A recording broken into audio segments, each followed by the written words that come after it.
priatelia, no a máme tu tretie pokušenie. A tretím pokušením bude známa notorická detská hra, Jadranka, že meno, mesto, zviera, vec, alebo že hádam, kto som. Tu môže získať, Jadranka, 2 body. Takže je to teraz na tebe, teda, že či tie body zvládneš alebo nezvládneš. My ti dáme na hlavu našu takú pomôcku, takú čelenku, kde budeš mať teda nápis niečoho, niekoho, niečo proste. A ty musíš svojimi otázkami sa nás pýtať a my ti budeme odpovedať len áno, nie. A ty sa musíš dopracovať, kto si, čo si vlastne zač. Chápeme sa, hej? Chápeme sa asi tak na 50%. Výborné. Ale ja vám v každom prípade poviem, že aj na Disneylandom je nápis, že zmeňte sa na deti. A to je nádherné, pretože čím dlhšie sme v živote hraví, tým budeme aj mladí.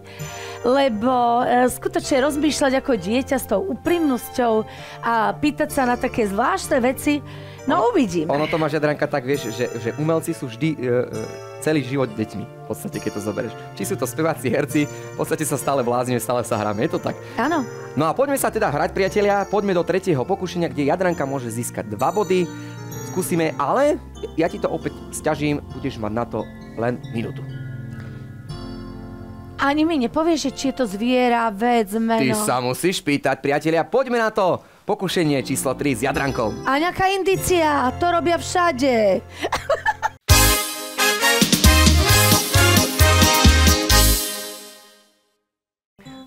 Chápeme pravidlám, Jadranka, pravda? No, tak spúšťame časomieru, 1 minútu, poďme na to, skús sa pýtať. Teraz sa pýtam na to, čo mám ja na hlave. Áno, čo máš ty na hlave? Mačičku? Nie. Ale ja sa musím pýtať tak, že je to zvieratko? Nie. Mesto? Nie. Vec? Vec. Fú. Kocky? S čím by to mohlo súvisieť? Napovieme, či je to z dreva?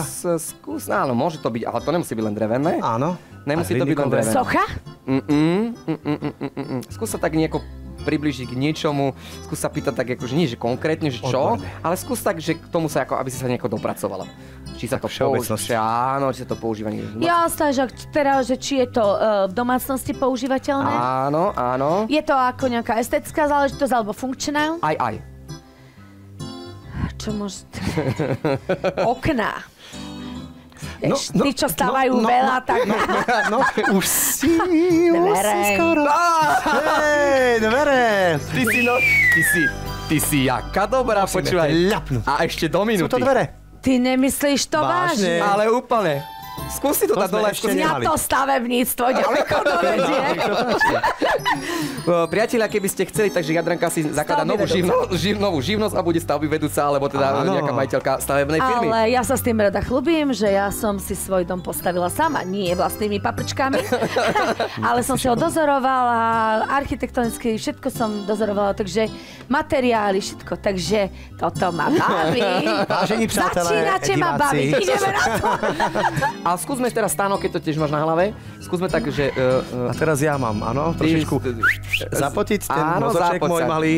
Skúsme teda, Jadranka, skúsme mu tak, nie že napovedal, ale skúsme mu tak, že ideme pomáhať. Lebo toto asi hrať nemôžem. No nemusíš hrať, my to budeme komentovať. Sústreď sa už. My to budeme komentovať a môžeš sa pýtať. Poďme na to, skúsime tebe časomieru. Dobre, dáme tu minútu. Poďme, skúsme minútu. Zviera? Nie. Mesto? Áno. Mesto. Na Slovensku? A Slovensku? Áno. Áno. Veľké mesto? Veľké mesto. Bratislava? Troška menšie. Čo si menšie? Banská Bystrica. Začína sa na písmenko. Blízko som Martin. Vrútky. Ešte Vrútky. Martin si povedal a väčšie mesto ešte pri Martine? Martine, bože, aká je Banská Bystrica. A nie, Banská Bystrica. Začína sa na písmenko. No. No daj. Ide to. Čo tam ešte? Nechoď hore na Oravu. Zvolen. Aký Zvolen je pri Banskej Bystrici, hovorím, že pri Martine, chlape. Pri Martine, pardon. Necestujete na vystúpenia. Pardon, ja som myslel pri Banskej Bystrici. Martin, Vrútky, Kráľovany, čo tam, že... No väčšie mesto, rýchlo. Nenapadá ma. Žilina. Yes. Ešte Stihol som to. Bomba! La bomba! Súvame Žili si to para bacho. Priatelia, no tak Súvame si To sa sami viacej páči, budem vám dávať otázky. Budem vás Poďme si ale spraviť, Jadranka, rekapituláciu, jasné. aby si vedela, že koľko vlastne bodov si doteraz nahrala. No tak v O nič nejde, ideme ďalej. V prvom pokušení si mala 7 bodov, v druhom pokušení sme ti uznali teda, že si uhadla, ale si povedal, toto je ale moja, alebo naša autorská, za to máš bod, takže máš vlastne 8 bodov. No a tunak si získala 2 body, že tým pádom máš 10. Zatiaľ. Celkom dobre, nie? No, Už som sa bála, že sa tu budem hambiť. Ale mohla si získať vlastne 16 a ešte o nič si neprišla, pretože tu budeme mať poslednú disciplínu, ale ešte pred tou posledným pokušením poďme si opäť zaspievať jednu krásnu pesničku v tvojom podaní. Nech sa páči.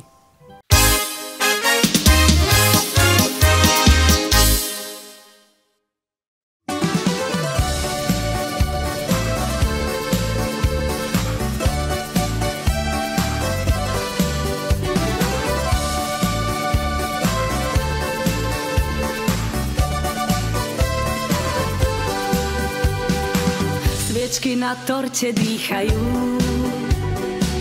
každý rok pribudne k ním jedna. Zjaví sa, aj keď nikto z nás určite si ju neobjedná. Najhoršia je vždy posledná, tá, čo tam nesvietila v lani.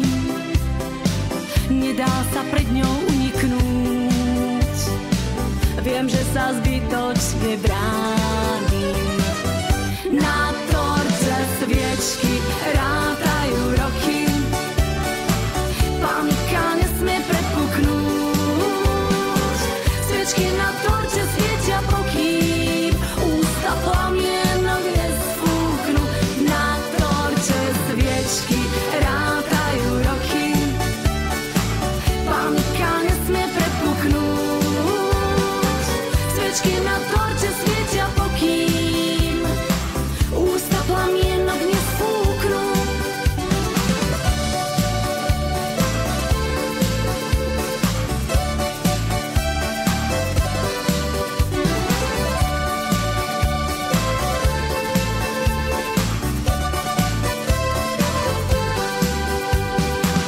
Sviečky na torte dýchajú, želajú veľa lásky, zdravia. Má to len malú chybičku, že je tam už o jednu naviac. Najhoršia je vždy posledná, tá, čo tam nesvietila v lani. Nedá sa pred ňou uniknúť, viem, že sa zbytočne bránim. Na torte sviečky rátajú roky, panika nesmie prepuknúť. Sviečky na torte svietia, pokým ústa plamienok nesfúknú. Na torte sviečky rátajú roky, panika nesmie prepuknúť. Sviečky na torte svietia, pokým ústa plamienok nesfúknú. Na torte sviečky rátajú roky, panika nesmie prepuknúť. Sviečky na torte svietia, pokým ústa plamienok nesfúknú. Na torte sviečky rátajú roky, panika nesmie prepuknúť. Sviečky na torte svietia, pokým ústa plamienok nesfúknú. Sviečky na torte svietia, pokým ústa plamienok nesfúknú.